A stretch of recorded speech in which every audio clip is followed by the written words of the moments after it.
Hey guys, meteorologist Chris Tomer, and this is the On the Snow Before You Go forecast. Right, here's what I'm seeing during this time period. So there's actually three different elements to this forecast. There's a cutoff low that's retrograding back through parts of southern Utah, Arizona, southwest Colorado, New Mexico that will continue to sit and spin for at least a couple of days and throw some waves of snow through those areas. So some light to moderate accumulations there. And then the central and northern Rockies are going to remain high and dry through probably 320, 321. And then the third piece of this is the pattern change that comes in, rolls out of Canada and then into the lower 48, probably on or after 322, 322, 23, 24, 25, and maybe even 26. And you can see the timeline here for the Sierra. The Sierra will get in on this, the Tetons, the Wasatch, Colorado, and I really like what I'm seeing up in parts of interior BC and also the Banff area.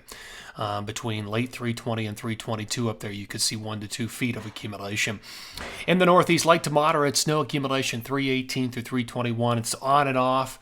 I'll show you where I think there might be some heavier accumulation here in this forecast, but let me just show you my spider chart. Odds of best snow next 7 days, roughly. More purple higher on the web, better odds of new accumulating snow. That's BC. That's the Banff area. It's Montana. That's Wyoming. That's the Wasatch. That's the Sierra, and eventually that's parts of Colorado as well. Just going to be a little bit later as far as timing, but those areas would definitely be higher on the spider chart. All right, let me take you over to water vapor satellite imagery and just show you the lay of the land right here. So on this, the moisture aloft is in the whites and the blues, and there's our cutoff area of low pressure over the four corners, and again, it's sitting and spinning. But central and northern Rockies up here, it is going to be a dry stretch, a real waiting game with an area of high pressure right there. And again, probably going to have to wait until after 321 to get the appreciable accumulations in to a lot of these places.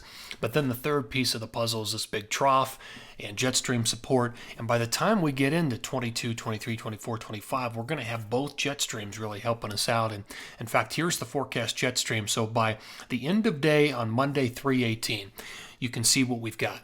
The cutoff low, you've got high pressure up there in the Pacific Northwest and BC, and that's the case on 319.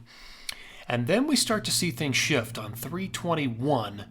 Here it comes, 322. You've got that dip, that trough rolling into the Pacific Northwest and West Coast. There's going to be at least one storm, if not two. We might have had an initial wave that moves through parts of the interior on 322, but then the main storm's hanging back, and you've got the northern and southern branch.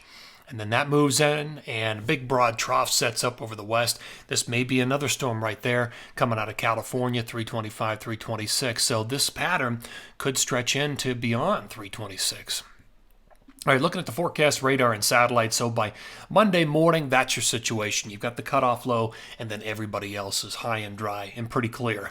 All right, into 319, same thing. But by late 319, 320, start to see the snow develop over parts of BC, and the Banff area and the Pacific Northwest starts to get some action, as well as northwest Montana and northern Idaho. All right, here we go into 321. That wave moves through. Here comes another storm system. Now this one's much bigger. Look at that snow in the Sierra. Widespread snow here by 3:23 in the afternoon over the Tetons, Montana, Idaho, the Sierra, the Wasatch, and in Colorado, and it builds through Colorado right there. There's 324. Look at that. And there may even be one additional piece of energy. You can see it rotating into California right here to keep the pattern going beyond 326. All right, here's what I'm seeing as far as totals. Here's my grand total map. By late 326, here are the numbers. Looking at probably 1 to 2 feet through BC and the Banff area, 1 to 2 feet on Whistler, up to Baker and Rainier, a little bit less through Stevens and Timberline, but a little bit more of a Bachelor. And then in the Sierra, looking at a couple of feet, potentially with maybe 2 storm systems during that time period. 1 to 2 feet for the Tetons, parts of the Wasatch, up in parts of Montana, looking at about a foot. In Colorado, 8 to 16 inches. All right, let me break it down by time period. So into 318, if you're skiing 318, really the only new snow is going to be in southern Colorado, northern New Mexico, and Arizona. Next time period is 319 through 321. Really the biggest numbers are coming out of BC and the Banff area. Here comes the storm system. Now, this is the most active time period, 322 through 326. Everything drops down. Both jet streams are helping to crank out some moisture and some orographics, and you can see the numbers. This is when the bulk of the accumulation occurs across the west. All right, one last stop into the northeast. I don't have any big storm systems, but just like on and off light to moderate snow accumulations, 318, 19, 20, and 21. Potentially some bigger numbers up in northern Vermont, northern New Hampshire, and northern Maine. All right, guys, that's going to do it for this On the Snow Before You Go forecast. Thanks for tuning in here, and take care.